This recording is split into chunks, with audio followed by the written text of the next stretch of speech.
Lolo Jean-David. Bonjour et bienvenue. Bonjour à toi, Crispin Chibinkoufoua Mabendelua. Bonjour à tous nos fidèles téléspectateurs. Nous sommes là encore une fois de plus ce matin afin de vous servir, d'analyser l'actualité politique et aussi de donner des pistes de solutions à ceux qui en veulent. Ah oui, très bien. Alors, l'actualité aujourd'hui, bon, déjà moi j'ai dit que la Première ministre est au Congo central pour à Matadi. Donc elle est en train d'arriver cet avant-midi pour lancer l'Expo Béton. L'Expo Béton, comme ce qui s'est passé il y a quelques jours, ici à Kinshasa, au centre financier. Centre financier. Quelqu'un m'a posé la question, monsieur, ça sert à quoi les centres financiers de Kinshasa? Bon, je vais développer ça après. Donc, pour lancer Expo Béton à Matadi, ça c'est la grande actualité pour cette province du Congo central. Elle est partie toute seule? Avec les ports. Ou avec certains ministres sectoriels? Comme c'est Matadi, je crois que peut-être certains sont ministres sectoriels? Je crois. Je crois en tout cas. Sauf à Luozi, nous étions seuls. Donc aujourd'hui, elle sera au niveau de Matadi. Ouais. Alors, Expo Béton au niveau de Matadi, maintenant, la rentrée parlementaire, mais il y a déjà des agitations au sein des parlementaires. Il y a certains qui ont déposé leur interpellation, c'est-à-dire qu'au nom du contrôle parlementaire, en vertu de l'article 138 de la Constitution. C'est leur droit. Voilà. C'est leur droit. Voilà. Même le Premier ministre est attendu là-bas. Voilà, il y a des questions posées. Voilà, il y a à des Première questions. Ministre. Effectivement, il y a des questions écrites et orales, des questions écrites avec débat, et plutôt des questions écrites, et puis des questions orales avec débat. Et ainsi de suite. Tout ça, ça fait partie du contrôle parlementaire. On a vu la première, c'est qui est visée par deux interpellations ou deux questions. Il y a l'une écrite, l'autre orale avec débat. Il y a le ministre du Plan. Il y a aussi la ministre des Affaires sociales, Action humanitaire et Solidarité nationale, qui est visée par une question. Écrite ou c'est une question orale? C'est une question écrite du député national Mouniomo Patrick, qui veut voir clair par rapport à l'aide humanitaire. Et vous savez... Lui, il est du Kivu, hein? Voilà, il est du Nord Kivu. Ce qui est sûr, c'est son droit naturel. C'est son droit le plus légitime de pouvoir le faire. Bon, la question, on aimerait beaucoup plus savoir parce qu'il a juste donné, on n'a pas eu accès à cette lettre-là. Cette lettre demandée à la ministre, mais par rapport à ça, il a parlé concernant l'aide humanitaire. C'est comme s'il veut voir clair par rapport à cette aide humanitaire. Alors, j'aimerais, avec le concours de Kadimwelo, qui nous balance d'abord ce qu'a été la tournée de la ministre au niveau de Kisangani, ainsi qu'au niveau du Nord Kivu. Un résumé? Oui, un petit résumé. D'accord. On suit. Déterminé à accompagner le chef de l'État Félix Tshisekedi dans l'amélioration du social, la ministre des Affaires sociales, Action humanitaire et Solidarité nationale, Aziza Mounana, s'est déplacée personnellement au camp Konga-Konga, où plus de 3000 déplacés des conflits interethniques Mbolelengola vivent dans des conditions humanitaires précaires. La ministre des Affaires sociales est venue s'imprégner des conditions humanitaires qui nécessitent une intervention urgente du gouvernement. Aziza Mounana a remis plus de 500 tonnes de vivres et non-vivres composés des bidons d'huile, de mousse, pagnes, habits, couvertures, savons, sel, haricots. De quoi réjouir les élus de la Tchopo. La ministre des Affaires sociales, Action humanitaire, ne s'est pas arrêtée qu'à Kisangani. Elle s'est déplacée aussi au Nord Kivu. Et Aziza Mounana s'est déplacée dans plusieurs camps, notamment celui de Don Bosco, où plus de 5000 personnes déplacées des guerres venues de Massissi, Niragongo, Rutshuru, réunies dans ce camp et attendant l'intervention du gouvernement. Profitant de son séjour à Goma, la ministre des Affaires sociales, Action humanitaire et Solidarité nationale, Aziza Mounana, n'a pas voulu fermer ses oreilles aux cris des détresses des déplacés. Elle n'est pas venue main vide.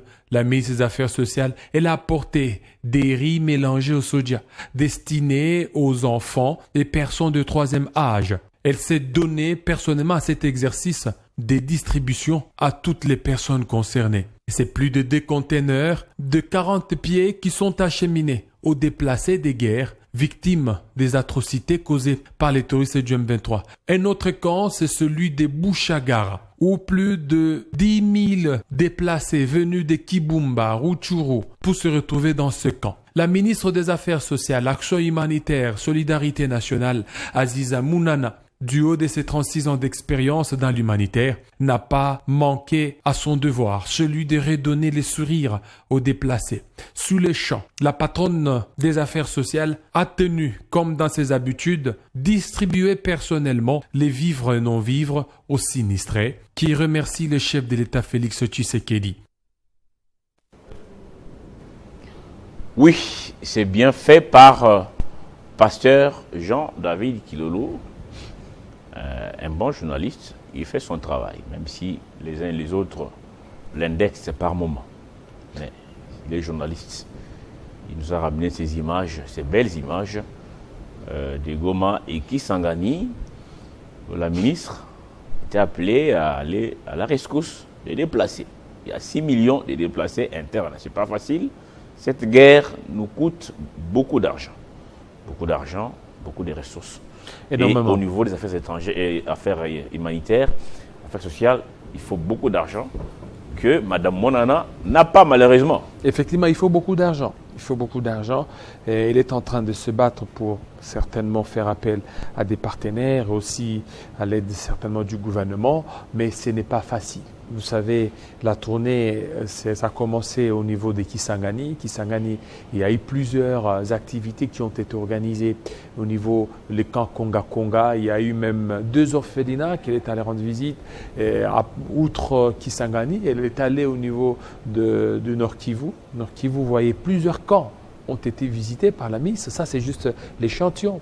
Il y a le camp Bouchagara, les plus grands camps, avec plus de 10 millions de déplacés qui sont là, qui sont venus de Niragongo, de Massissi, de Rutshuru. Ils sont venus, ils se sont retrouvés dans ces camps. On a vu comment les gens souffrent, les gens passent dans des moments compliqués. Alors, sur place, elle n'est pas descendue bredouille. Elle a apporté quelque chose. Outre les camps, il y a aussi d'autres camps. Il y a camp Don Bosco, toujours au niveau de Goma. Outre camp Don Bosco, il y a encore d'autres camps. C'est-à-dire que vous savez, au niveau de Goma, il y a beaucoup de camps. Alors la ministre est passée partout. Et là où elle est passée partout, elle ne prêche que sur un seul mot d'ordre ou sur la volonté du chef de l'État, c'est que tous les déplacés ne puissent pas perdre espoir. Ils vont récupérer leur demeure. C'est ça. Donc, c'est le seul message qu'elle transmet. Mais vous allez récupérer vos demeures. Et les efforts sont faits dans ce sens-là pour que la paix règne. En attendant qu'on récupère les territoires occupés par les terroristes du M23, au-delà des biscuits bouillis, sacs de farine par moment, ou les riz, ou même l'eau potable, est-ce qu'il y a un suivi au quotidien pour savoir, est-ce qu'il ne faut pas peut-être une intégration en attendant, c'est-à-dire des petits métiers, en attendant que ces gens rentrent, parce que vous n'allez pas quand même donner à manger à ces gens chaque jour. Voilà. Donner un sac de farine aujourd'hui, ça va finir dans 1 semaine ou 2. Est-ce qu'il faut toutes les 2 semaines ou tous les mois aller à Goma distribuer à manger ça devient la routine. Il y a plusieurs options. Qu'est-ce qu'on prévoit? Voilà, il y a plusieurs options qui sont prises. D'ailleurs, il fallait que la fois passée, vous m'avez demandé les sacs. Je vais vous amener les sacs. La première option, la plus importante, c'est l'autonomisation de ces personnes. Parce qu'aujourd'hui, vous n'allez pas continuer à leur donner des sacs à farine ou des sacs de manioc, ça va terminer. Maintenant, qu'est-ce qu'il faut faire? Il faut que ces femmes deviennent autonomes. Autonomes, c'est que ces femmes peuvent fabriquer des sacs et vendre ces sacs, peuvent se prendre en charge pour aussi subvenir aux besoins de leur famille. Parce que la plupart, ce sont des veuves. La plupart, ce sont des femmes militaires dont leurs maris sont blessés ou sont morts sur les champs de bataille.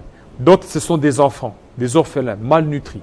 Et ces enfants malnutris, vous n'allez pas continuer à leur dit d'attendre jusqu'à ce qu'ils vont rentrer dans leur demeure. Du tout. Il faut déjà créer un esprit entrepreneurial. Et c'est ce qui a fait ce que la ministre a été, lors de sa dernière tournée, elle a été au Kamugunga. Dans ce Kamugunga, elle est allée voir un camp où elle a financé les différentes femmes qui sont là pour qu'elles puissent encore se livrer dans des travaux manuels afin d'être beaucoup plus autonomes. Et là, il y a une politique qui est mise en place pour prendre certainement ces femmes-là afin de les amener dans plusieurs provinces pour que ces femmes apprennent aussi à d'autres femmes congolaises comment entreprendre.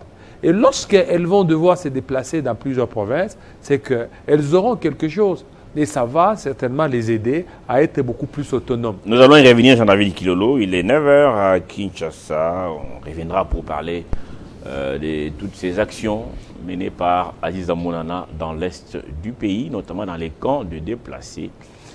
Il se compte par millions, 6 millions de déplacés internes. Nathan Diamoité nous revient pour la deuxième livraison de la minute d'information. Nathan, rebonjour. Rebonjour Crispin, rebonjour mesdames et messieurs. La minute d'information sur Télé 50, c'est tout de suite.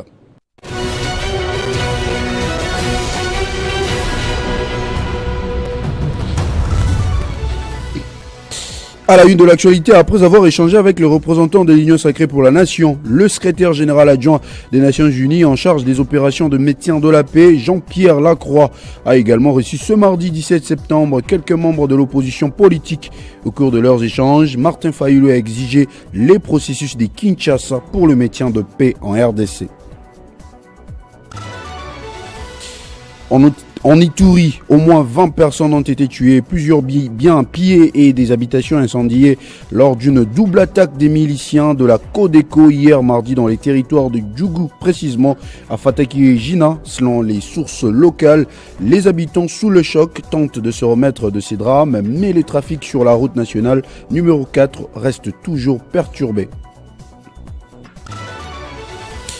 De nouveaux corps sans vie ont été récupérés ce mardi après le naufrage survenu lundi sur la rivière Kwango dans la province portant le même nom, précisément au village Ponkwango. Ceci ramène à 6 le nombre provisoire des morts alors que la recherche des corps se poursuit toujours. On compte au total 2 hommes, 2 femmes et 2 enfants parmi les morts. Et puis enfin, le bureau de l'Assemblée nationale française a validé mardi la proposition des résolutions visant à destituer le président Emmanuel Macron, marquant ainsi un tournant historique dans la vie politique française. Cette décision prise à 12 voix contre 10 propulse pour la première fois sous la 5e République une telle procédure. Merci à tous de votre attention soutenue. Restez avec nous, l'information vous revient dans moins d'une heure sur Télé 50. Retrouvez toute l'actualité en continu sur www.tele50.cd. Jean-David Kilolo, Madame Mounana a distribué, au-delà de dons, non, de c'est l'aide. Pour répondre à votre question, c'est que ça ne sera pas éternel. On apprend des petits métiers aux femmes, afin d'être autonome.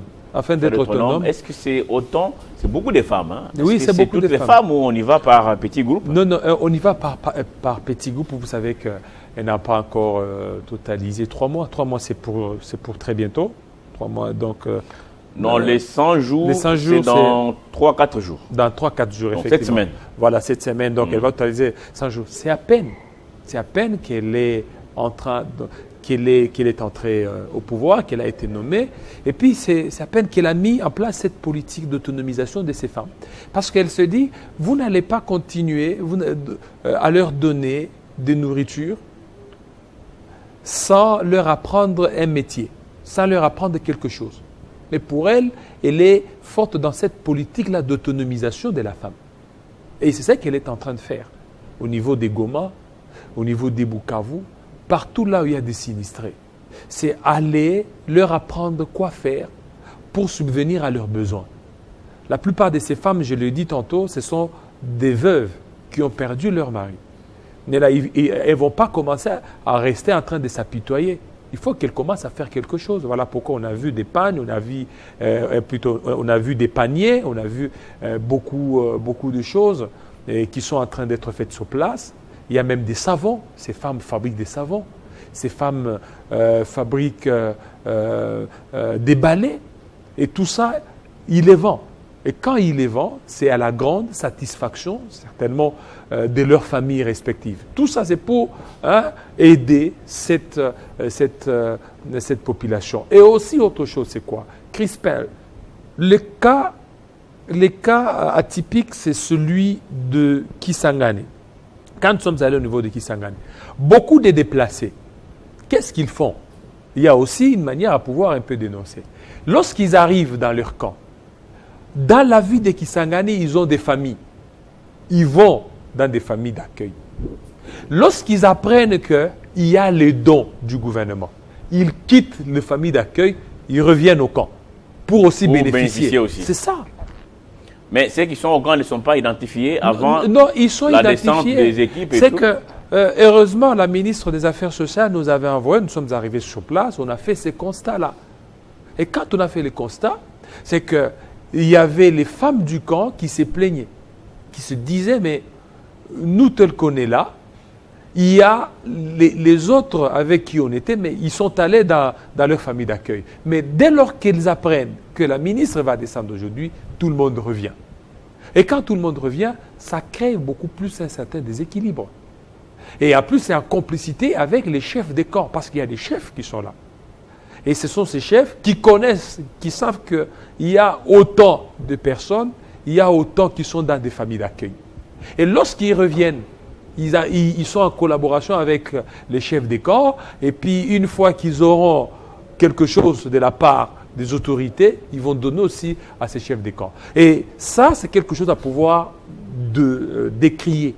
Une fois que vous êtes déplacé, que vous avez une famille d'accueil, allez-y. Il y a aussi une politique qui sera mise en place par rapport à toutes ces familles d'accueil. C'est question de pouvoir un peu désengorger, le temps que le gouvernement est en train de tout faire pour rétablir la paix et la sécurité. Alors, il y a beaucoup de choses qui sont en train d'être faites et beaucoup de choses qui seront faites. Tout ça, c'est avec le concours beaucoup plus de tout le monde, de tous les partenaires nationaux et internationaux, le gouvernement et aussi avec tout le monde pour la réalisation de la vision du chef de l'État, qui est celle certainement de l'amélioration du social. D'accord. Merci Jean-David Kilolo. Alors aujourd'hui, qui est à l'honneur? Alors celui qui est à l'honneur, c'est un député national, parce que j'ai voulu parler de ces réfugiés ou de ces déplacés pour épingler de ce que Jean-Pierre Lacroix est venu faire. Jean-Pierre Lacroix a insisté sur un élément très important. Il a parlé de ce qui se passe au niveau de Luanda. Ce qui se passe au niveau de Luanda. Pour lui, il dit, la solution, c'est l'accord de Luanda. C'est Luanda, non? Luanda ou Nairobi? Luanda. Luanda. Et en plus, pour Jean-Pierre Lacroix, c'est que pour lui, il croit que c'est là que viendra la solution à la République démocratique du Congo. Oubliant que le chef d'État Félix Tshisekedi l'a dit, et même les autorités, il n'y aura pas de négociations si les Rwandais ne rentrent pas à leur position initiale. Ça, c'est la position du gouvernement. Je ne sais pas quelle a été l'attitude de Mme Monana, parce que j'ai vu la photo avec l'SGA et la Première ministre. La Première ministre, oui, Monana était aussi là, je crois. J'ai vu une photo comme ça. Hier. Je ne sais pas hier ou pas, mais... Ça doit être hier. Je ne sais pas ce que nos officiels espèrent avec la visite de Lacroix. Cher frère, mais écoutez, sur ce plateau, vous et moi avons parlé de ça plusieurs fois. Il va aller à Goma. La Croix, là, va à la Goma. Jean-Pierre Lacroix. Il va à la Goma. Après Goma, là, c'est dans le Kouzou. Il va traverser là-bas. Avant de rejoindre leur bureau IP de l'Occident. Nous ne pouvons pas, je dis comme Congolais, nous ne pouvons rien attendre de ces gens. C'est ça Lacroix, que ce soit Antonio Guterres lui-même, qui l'autre fois encensait l'M23, disant qu'ils ont des armes sophistiquées, logistiques, tout ça, plus que celle de la MONUSCO. Nous comprenons tout ça, chers frères. C'est du tourisme, Kilolo, c'est du tourisme. Hein? Vous ne pouvez rien espérer de Jean-Pierre Lacroix ici. Et quand on vous parle de Luanda, là, c'est comme, vous voyez des messages préenregistrés. Quand le téléphone est éteint là, c'est comme ça. C'est-à-dire, chacun répète ça. Même dans la sous-région là, il y a beaucoup de traîtres. Il y a beaucoup de traîtres. Les Ruto et tout ça, ils sont là nombreux. Ils font que répéter ce que le maître a pensé, a dit. Ils font que répéter. C'est comme les élèves de l'école primaire. Répéter, répéter, répéter, on répète. Ils viennent ici pour répéter ça. Kinshasa doit comprendre que le Congo, chers frères, n'a pas d'amis. Nous n'en avons même pas. La plupart, ce sont... Même les voisins d'en face ici, c'est compliqué. Ce sont des roublards. Même les voisins d'en face ici, c'est compliqué. Il a donné des terres là-haut pour l'agriculture. Ces gens... Et ces terres sont où? Ces gens font les rivages. En face, c'est des Maloukou là-bas. Vous voyez? J'ai suivi un débat là au Parlement Brazzaville, là-bas, au Congo-Brazzaville. Une dame là intelligente qui a posé de bonnes questions au président de l'Assemblée. Vous dites, mais pourquoi on donne des terres aux Rwandais? Il n'y a pas de réponse. Nous n'avons pas d'amis, mon cher frère. Il n'y en a pas. Au lieu de nous battre, nous devons chercher la cohésion en interne. Parce que... Approcher les anciens dirigeants, tous. Même les mboutistes, il est temps qu'ils reviennent vous parler. Je dis bien, même les mboutistes. Même la famille de Kasavubu, Lumumba, tout le monde. Tout le monde doit venir.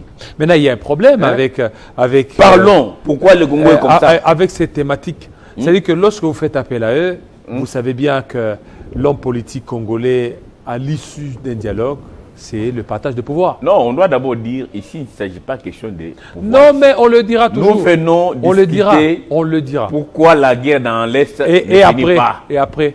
Non, mais je te dis, ils vous diront quoi? Il y aura, comme fils du pays, si réellement ces pays nous l'aimons, mon cher frère, nous devons nous parler en face, nous dire des vérités.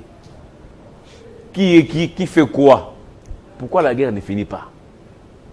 Aller à Luanda, Nairobi, Lacroix a dit, c'est une perte de temps, mon frère. Lacroix sait pourquoi il est venu ici. Quand vous avez enterré les gens là-bas, ils étaient là, il y avait quelqu'un d'autre là, je ne sais pas, ambassadeur européen ou quoi là. Il était là. Au niveau des génocostes. Et il est venu constater les boulots bien faits par ceux qui viennent chercher les minerais ici. C'est tout. Donc nous ne pouvons rien espérer, et de la Croix, et de l'Union européenne, et de la fameuse communauté internationale. Il n'y a rien. Il n'y a rien, mon cher frère. C'est du tourisme, mon frère. C'est du tourisme. C'est du tourisme.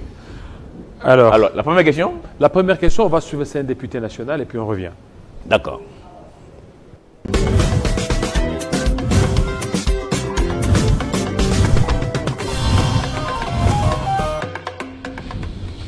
Une situation que j'ai constatée à Ville de Goma, l'économie est menacée. L'économie est menacée par les étrangers. Les étrangers font maintenant des petits commerces et pourtant il y a une loi, l'ordonnance loi de 1990 et celle de 1900 et celle de 2012 réglemente qui peut faire le petit commerce au niveau de la ville, au niveau d'une ville, au niveau de la commune. Il y a des conditionnalités. La condition la plus principale, la plus recommandée, c'est la nationalité. Puisqu'il y a des documents, nous devons avoir un nom et une adresse complète, la nationalité. Voilà, en gros, ce qu'on a constaté au niveau de la ville de Goma.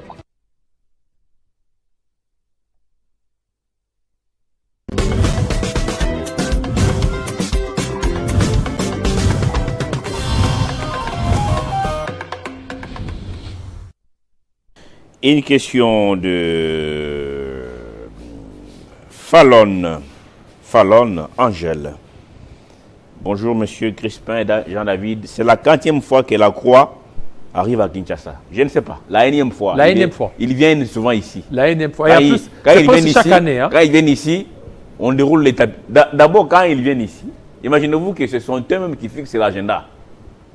J'arrive à Kinshasa à 12h. Je vais voir Vital Kamerhe à 11h et à 13h. À 14h, je suis chez la Première ministre. À 15h, je vois Tshisekedi. À 17h, j'ai réuni l'opposition, société civile, pour me raconter leur misère. Et puis, c'est comme ça. Et puis, même fixe. Et puis, je vais et puis, à Goma. Mon cher ami, il fixe ça, sans votre aval. Il vous dit même pas non, monsieur le président, est-ce que vous serez là? Non, non, il vous dit non. Et dans toutes les rencontres, il n'y a rien. Il n'y a rien de concret. Les rencontres avec l'opposition, ils ont parlé. Et puis ils partent. Mon frère, cette distraction ici, j'invite notre jeunesse à corriger les erreurs de tous ces vies, la jeunesse congolaise. Vous qui avez encore 20 ans, 18 ans, 22 ans, 25 ans, l'espoir désormais c'est sur vous. Nos vieux, depuis l'indépendance, se sont fait rouler dans la farine. Vous connaissez les moulins, Yarvi? Moulin, oui. Moulin. La farine. Ça. La croix est arrivée, le Messie est arrivé. Tapis rouge, accolade. Et quand ils viennent, ce sont les mêmes discours. On sourit là, après là, ils sont devant la presse, les mêmes mensonges. Les mêmes discours. La presse aussi prend ça, pouf, à la haine. Retour de la paix, la croix insiste sur le Rwanda, comme c'était l'évangile. Aucun sens critique. Comme ça. Et en plus, ils ont des discours purement diplomates. Ou des diplomates, tout ce qu'ils sont en train de dire, il n'y a rien de concret. Ils ne font que tournailler tout autour du sujet, au lieu d'aller au fond. Vous allez vous rendre compte, l'année prochaine, il sera là, au même mois. La croix. Oui, au mois de septembre. Et quand il vient au mois de septembre, il va encore rouler les élus, l'opposition, il va rencontrer. Et puis, lorsqu'il va rencontrer, ce sont les mêmes histoires, les mêmes choses. Et il est temps, tel que vous l'avez dit, qu'on prenne beaucoup plus conscience. Surtout la jeunesse. Regardez le Mali et les autres là. Il y a des choses où ils ont dit niet.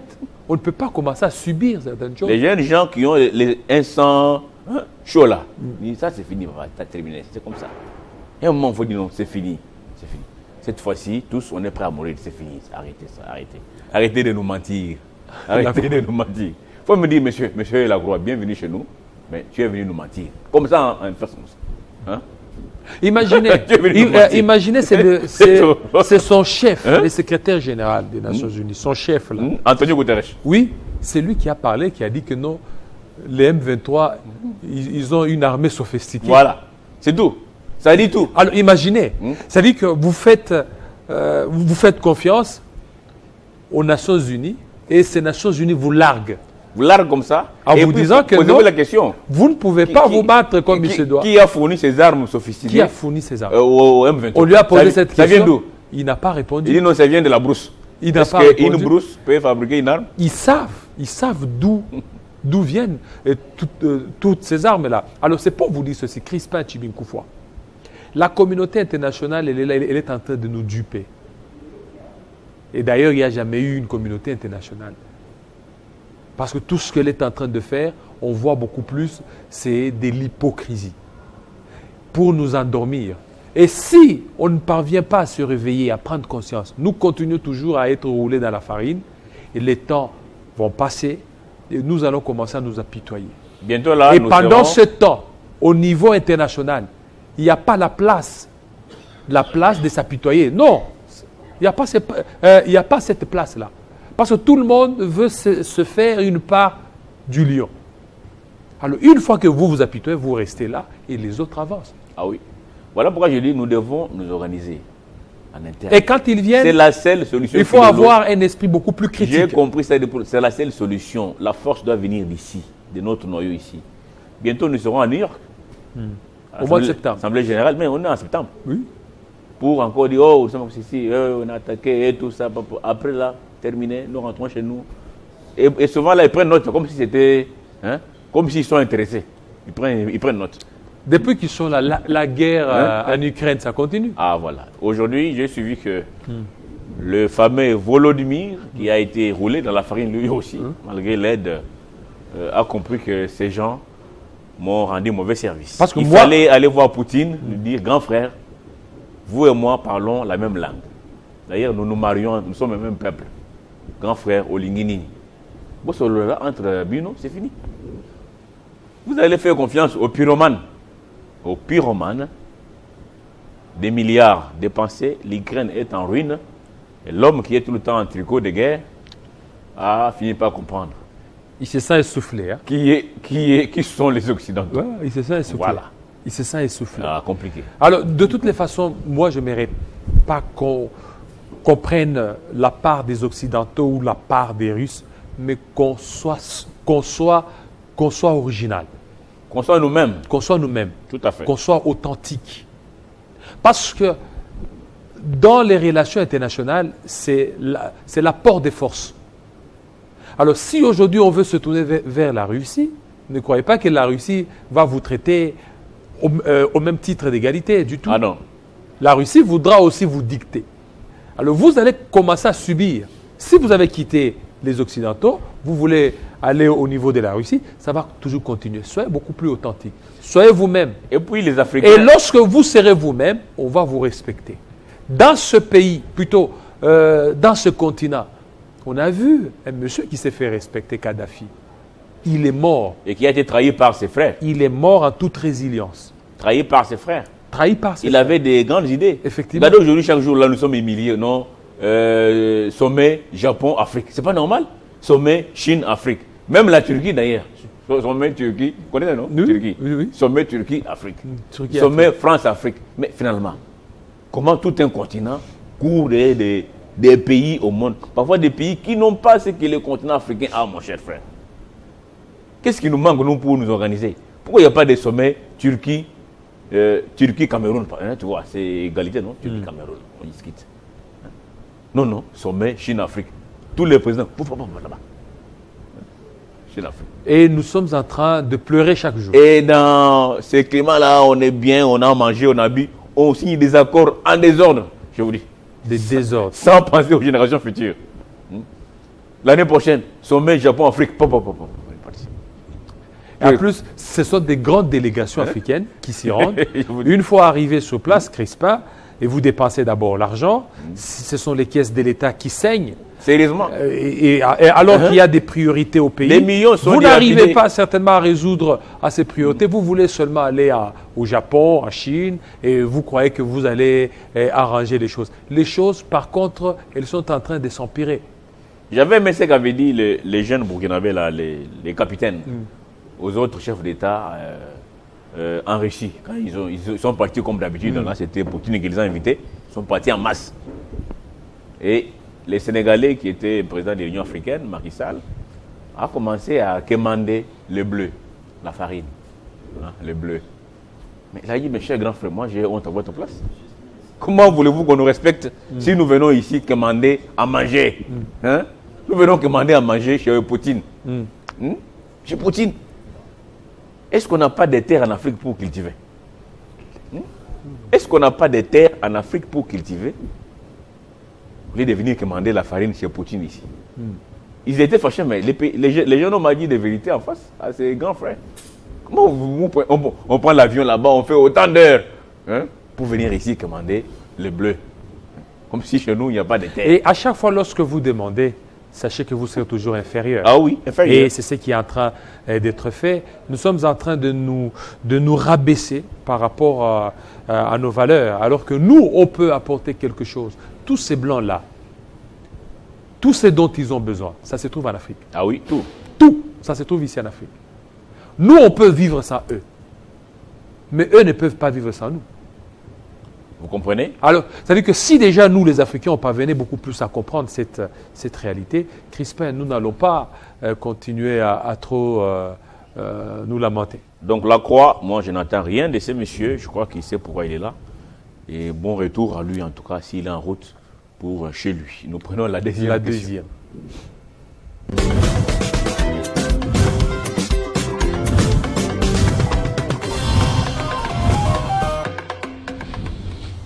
Nous allons chercher tous les ministres concernés, chargés de régler ces différentes difficultés. Nous allons les atteindre chacun à son niveau, de nous expliquer à fond qu'est-ce qui fait que la population ne puisse pas vivre dignement. Alors nous serons de notre mieux comme parlementaires d'atteindre chacun à son niveau, selon que c'est le ministre de l'Extérieur, le ministre de la Défense, le ministre de l'Intérieur, ministre des Affaires humanitaires, nous allons les atteindre pour qu'ils expliquent en fond la cause et pourquoi la pérennisation de cette mauvaise situation. Voilà l'idée qu'on a, nous, comme députés.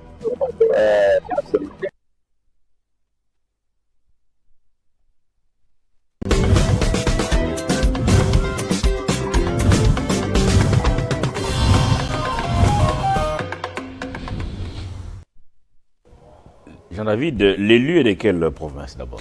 Il est de la province du Nord Kivu, au niveau des Goma. Je comprends pourquoi. Voilà, il est. Maintenant, vous savez, l'erreur monumentale que l'on a faite, qu'on continue beaucoup plus à commettre, c'est de tout centraliser à Kinshasa.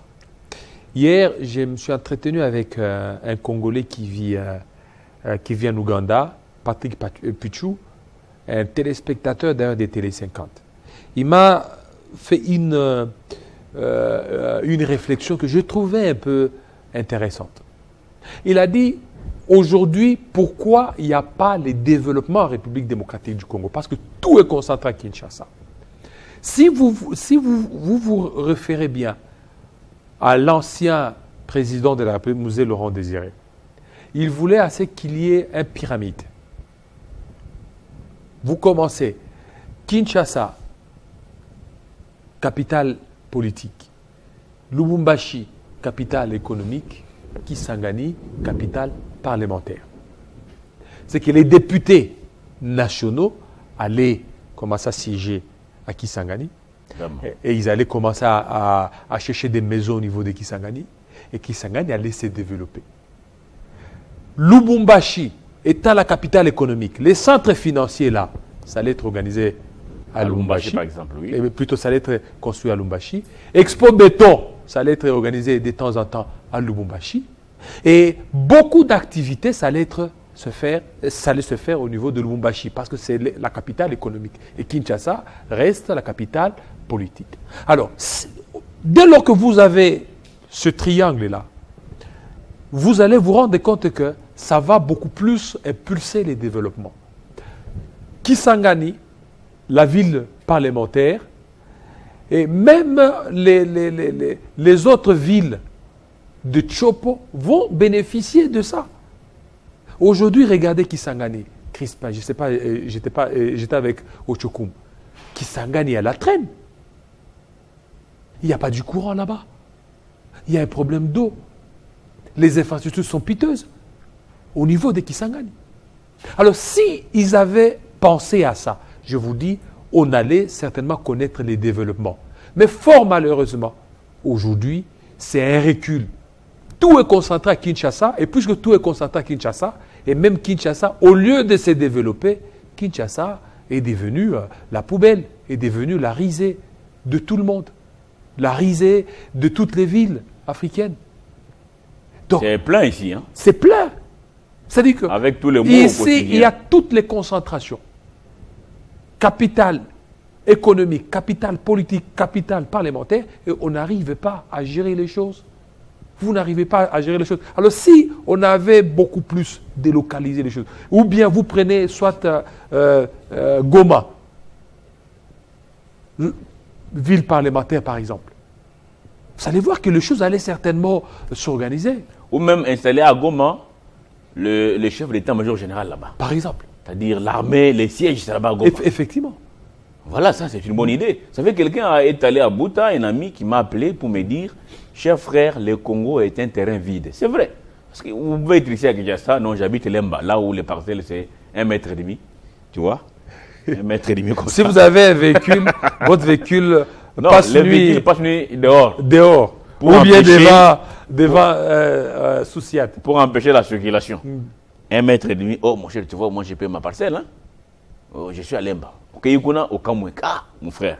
Et quand vous êtes là, ça, la parcelle. Pendant ce temps, il fait très chaud. Je vous dis que l'air ne circule même pas. Tu vois, je me demande ce sont des bourbouilles. Où sont passés les services des cadastres, tout ça, et les films de l'environnement. Comment quelqu'un peut avoir une parcelle de 1,5 mètre, 1,5 mètre sur 5? Béton, wana au côté, donc il fait très chaud. Ça s'appelle l'asphyxie, ça. Non, mais le Congo est un terrain vide. Terrain vide. Dans ces pays, on pouvait avoir, chaque Congolais a une propriété de 100 hectares. C'est chez toi. Là-dedans, il y a des animaux, il y a des champs, hein, il y a même des piscines. Je vous dis, chaque para-Congolais. Parce que le Congo n'est pas habité, c'est vide. C'est vide. Il y a même des coins dans ces pays où l'homme n'a jamais mis les pieds, dans ces pays. Même ici à Kinshasa. C'est perdu dans la forêt là-bas, donc c'est des étendues perdues comme ça. Hein? Tout le monde veut venir à Kinshasa. Quitter par exemple Bujumaï par Petit Porteur, aller vers le centre là-bas. Vous allez voir, vous allez traverser des forêts et des forêts. C'est inhabité. Mais nous sommes tous concentrés ici. Tu as raison. Vraiment, les centres financiers ici, allez, à Goma. C'est le Mbash ou Kisangani là-bas, centre financier. Hein? Tel ministre, allez, vous, allez là-bas. État-major général de l'armée, à Goma. À Goma, par exemple. C'est ça, non? On dit peut-être Kananga là-bas, les faux, là où il y avait l'école de formation militaire, des officiers là-bas. On rétable tout ça, on donne la vie à ça. Hein? Les militaires sont formés là-bas, Kananga. Non? Tout le monde veut vivre ici. Et tout le monde, et toutes choses sont concentrées ici à Kinshasa. Et quand il y a une faute de concentration, vous n'arrivez pas certainement à délocaliser. Et c'est l'asphyxie. Le pays n'arrive pas à se développer. Alors il faut repenser, revoir les choses, revoir la politique de la gouvernance. Ça va certainement permettre à ce que le pays puisse se développer. Sinon, ça sera très compliqué. Donc si vous voulez voir des belles maisons, vous voulez voir des 6 étoiles, c'est ici à Kinshasa. Alors que si vous allez à Kisangani, il n'y a pas un hôtel de 5 étoiles. Papa, moi j'étais à Loozi, j'ai passé une nuit sur la chaise dehors. Moi j'ai été donc à Kisangani. J'ai passé une nuit sur une chaise dehors. L'hôtel, le plus grand hôtel là-bas, c'est Congo Palace. Congo Palace, au niveau de Kisangani. Là, il y avait Congo Palace. Moi j'étais à Loozi, mon cher frère. J'ai passé une nuit sur une chaise dehors. À Loozi. Et dans une obscurité. C'est-à-dire qu'à Loozi, dès qu'il est 20h, je ne sais pas voir Guillaume là où il est assis là-bas. Je ne le vois pas. À l'hôtel? Non, pas à l'hôtel. Il n'y a pas d'hôtel là-bas, mon cher. Il n'y a pas d'hôtel. C'était dehors. Là, Lipongi. Moustique et Zate. Je suis en mission de service. Il n'y a pas de moustique. Là, Lipongi, Tongo. Et pourtant, c'est au Congo central où il y a les grands barrages d'Inga. Barrage d'Inga. C'est pas sérieux, mon cher frère. Le Congo mérite d'être développé partout, pas seulement à Kinshasa. Nous sommes distraits. Très, très discret. Quand vous voyez les gens là venir avec les armes là-bas, j'avais reçu sur ce plateau un notable de Kivu. Il dit, cette guerre, c'est aussi le manque de développement. Quand vous avez comme ça des étendues de terres là, vides, il n'y a rien. Alors que dans d'autres pays, ils ont besoin de ces étendues. Mais il n'y a ni route. Ils viennent prendre ça pour vous. Mais si c'était là-bas, on a construit peut-être un centre financier, une école de formation militaire, un centre de formation professionnelle quelque part. Il y a la route, les routes sont éclairées, il y a de l'eau. Vous pensez que les militaires vont venir? Hein?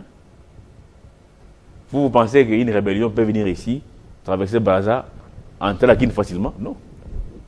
Même la population va les manger, tu vois. En plus, imaginez. C'est pas facile. Mais quand c'est vide là, il n'y a personne. Tout est concentré ici à Kinshasa. Pour avoir un passeport, il faut venir ici à Kinshasa. Ah oui? À Lubumbashi un peu. Alors imaginez ceux qui sont au niveau, par exemple, au niveau de Kisangani, ceux qui sont au niveau de Maïndombe. Ils ne peuvent pas avoir le passeport. Il faut qu'ils viennent ici à Kinshasa. Nous allons prendre la... Alors qu'ils devraient commencer à décentraliser les choses pour permettre le développement à d'autres entités.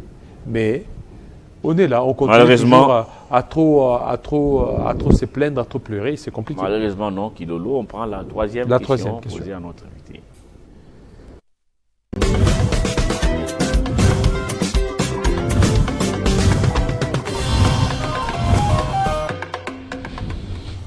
Le président venait de donner l'état des lieux de tous les pays concernant tout ce qui se passe du point de vue sécuritaire, humanitaire, social, ainsi de suite. Et il a insisté sur la situation de l'Est, où il y a des trames humanitaires. Il doit voir qu'il y a urgence, qu'il y ait une réponse vraiment qui est à la hauteur. Et puis, il nous mobilise tous, il nous demande de vous dire, vous, peuple et nous autres, de se leader derrière les chefs de l'État. pour mutualiser nos forces, pour se conjuguer, se lier à lui, pour qu'enfin le peuple recouvre une paix durable une fois pour toutes. En disant qu'une personne ne sera pas protéger tout le peuple. Il faudrait la continuité de tout et chacun, l'unanimité, pour qu'il y ait une paix durable.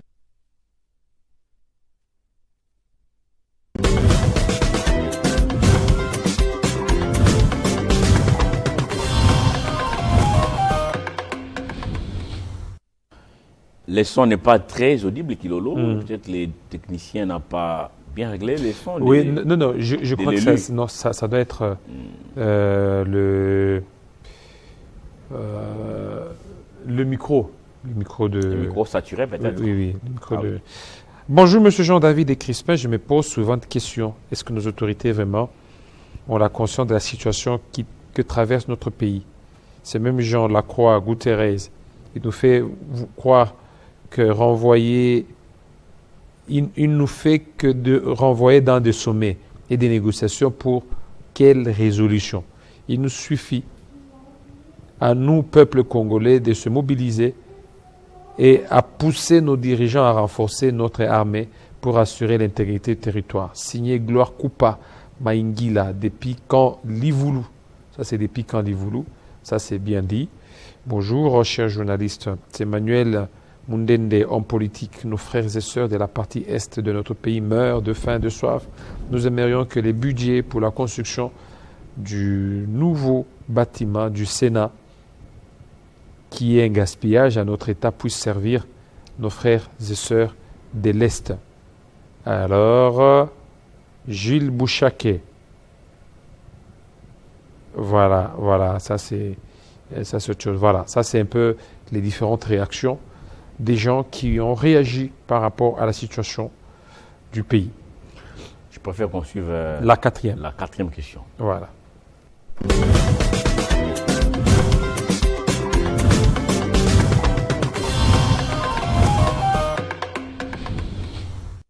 Le président de Côte d'Ivoire, de l'Assemblée de Côte d'Ivoire, lui aussi, là, il va emporter, il va réitérer son soutien et qui est impérieux que les populations de l'Est recouvrent sa dignité, vu ce qu'elle traverse depuis le temps, et qui est possibilité, qui est mutualisation des forces pour recouvrer la paix entre les régions voisines, notamment RDC et la Côte d'Ivoire. Voilà, grosso modo, ce qu'il a été dit tout de suite là au Parlement.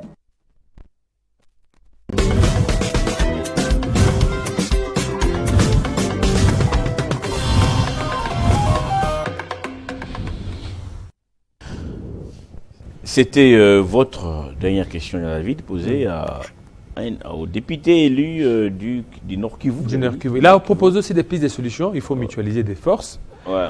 Il faut que le Congolais se réveille. Qui dit mutualisation des forces, c'est que toutes les forces vives se réunissent, s'assemblent derrière les FARDC. Qui dit forces vives, il y a la société civile, les journalistes, les politiques, les hommes d'église. Il faut que tous conjuguent un seul verbe. Le verbe de se mobiliser, d'être derrière les institutions afin de mettre hors d'état de nuire toutes les velléités expansionnistes. Parce que pendant ce temps, si vous ne vous réveillez pas, Crispin, nous allons continuer toujours à pleurer nos morts et à les enterrer. Il y aura encore des génocostes à génocostes. Alors pour éviter cela, le mieux à faire, c'est de pouvoir se réveiller. Ceux qui souffrent, ce n'est pas parce qu'ils sont dans l'est de la RDC, parce qu'ils sont là, qu'ils ont commis les plus grands péchés du tout. Dieu a voulu qu'ils soient là-bas pour qu'ils jouissent aussi des bénéfices de la RDC. Mais fort malheureusement, le concours des circonstances ont fait assez qu'ils commencent maintenant à subir la mauvaise foi. Et pourtant, l'Est du pays a des prédispositions naturelles pour devenir des endroits où il fait très beau vivre. Il fait beau vivre là-bas. Avec l'Est, on peut dépasser beaucoup des régions de l'Europe. Allez-y au niveau de Massissi. Donc l'Est, là, Massissi, c'est je vous dis qu'on peut dépasser beaucoup des régions de l'Europe avec l'Est. Il y a des montagnes comme ça, vous voyez, il neige. Donc c'est beau vraiment. Il y a du vent, on peut construire là-bas des choses. Prenons conscience. Il y a des bons climats. Prenons conscience. Ce pays est très beau. Et moi, j'aimerais qu'un jour, Crispa, que nous allions faire notre matinale à Massissi. Par exemple. En direct de Massissi. Par exemple. En direct des Rutshuru. Par exemple. Là où il y avait des guerres, on va faire notre matinale là-bas. Pour montrer que c'est notre pays. Et aujourd'hui, nous avions piétiné les sols de Massissi. C'est notre pays. Si aujourd'hui on peut penser aller à Maïndombe, on peut penser aller à Kwilu, on peut penser aller ailleurs, pourquoi pas aussi à Massissi? Ce sont nos frères qui sont là. Ce sont nos frères. Et pendant ce temps, j'aimerais, Crispin, que tous les moyens soient déployés pour que la paix règne. Le Congo, c'est un havre de paix. Nous avons des hommes qui veulent continuer à manger, à bouffer sous le dos des Congolais. Pas sur les en dos. répandant le sang des Oui, Congolais. les sangs des Congolais. Ils sont en train de répandre le sang des Congolais. Pour eux, Ça, c'est être vampire. pour eux, ça leur fait du bien. Ça leur fait du bien, vous allez voir, ils vous construisent des immeubles, des hôtels. Ils sont contents qu'il y ait la guerre. Aujourd'hui, on peut condamner les autorités. Mais il y a des tireurs de ficelles là, dans l'Est. Là. Aujourd'hui, nous sommes en train d'applaudir Goma. Mais ce n'est pas tous ceux qui sont là qui sont ça. L'ancien président de l'Assemblée nationale a dit « Quittez les groupes armés ». Il y a des gens qui sont là, Crispin. Ils ont même des milices. Et puis, ils sont en train de se frapper à la poitrine pour dire que non, j'ai une milice. J'ai des milices qu'on appelle des Ouazalendo. Et c'est moi qui ai tout fait pour qu'il y ait des Ouazalendo. Ils sont là, ils font ça. Et maintenant, imaginez, lorsqu'ils ont des milices de Ouazalendo, ils sont en train de verser des sangs. Pour eux, il faut que la guerre continue. Et lorsque la guerre continue, donc, ils sont en train de bénéficier de ces butins de guerre. Le Congo mérite mieux que ça. Songez beaucoup plus aux générations futures. Vous n'allez pas vous livrer à des combines. Merci Jean-David pour tous ces conseils. J'espère que les politiques, les habitants de Kinshasa, de Goma ou les élus, tous ceux-là qui sont intéressés par ces business de sang, vous ont compris, parce que même si on peut rouler ceux qui gèrent les pays, mais comme disait Chancel Bemba, la justice de Dieu, il y en a. Là, j'ai répété ce que Bemba Vous pouvez imaginer, il y a... Donc, pensez que vous allez faire couler le sang des innocents continuellement, sans retombées négatives, vous vous trompez. Vous vous trompez. Vous imaginez, il y a eu un ancien attaché de presse d'un ministère. Lorsque sa ministre est tombée, il a traversé. Il s'est retrouvé de l'autre côté. Et moi, je me dis, qu'est-ce que vous allez dire? Donc tout ça, cela montre que si vous avez traversé pour aller de l'autre côté, c'est que vous êtes frustré. Ouais. Est-ce qu'aujourd'hui, si votre ministre était maintenu et que vous, là, vous êtes nommé conseiller, vous alliez traverser? Vous savez, la plupart, c'est des gens, ils ont la peur de l'inconnu. Ils se disent, non, avec le ministère, j'avais un peu ça, mais comme la ministre vient de tomber, je n'ai aucune espérance, je n'ai aucun espoir. Et puis, il peut facilement traverser. Et ce sont les naïfs qui croient, qui disent, non, il est là pour libérer ses frères. Quel libérer ses frères? Lorsqu'il travaille avec la ministre, combien de ses frères se sont retrouvés? Beaucoup de gens, c'est leur propre ventre. Leur propre ventre, Jean-David Kilolo, merci Il beaucoup. n'y a aucun intérêt d'une communauté, quoi que ce soit. Non, C'est le rien propre du ventre. tout. Merci beaucoup, Jean-David Kilolo, pour ce matin. Merci pour tous ceux qui nous ont suivis en tout cas. Je vais vous libérer pour la rédaction. Hein, parce que le travail continue à Télé 50. Le temps pour moi de recevoir Christian Bokaya. Pour Et parler. joyeux anniversaire. Ah voilà, ça j'avais oublié. Je vais voir cette belle dame qui est sur vos écrans ce matin. Je vais lire son nom et ses photos sont déjà affichées. Bon anniversaire à Keren Ngalula. Keren Ngalula, elle est très belle, hein, cette dame. Keren Ngalula, bon anniversaire à vous. Vous nous suivez depuis quelque part. Que du bonheur, une nouvelle bougie avec des jolies lunettes aussi. Keren Ngalula, bon anniversaire à vous. De la part de la matinale des Télé 50, Crispin Chibinkoufwa et Jean-David Kilolo. Nous marquons la petite pause avant de recevoir Christian Bokaya.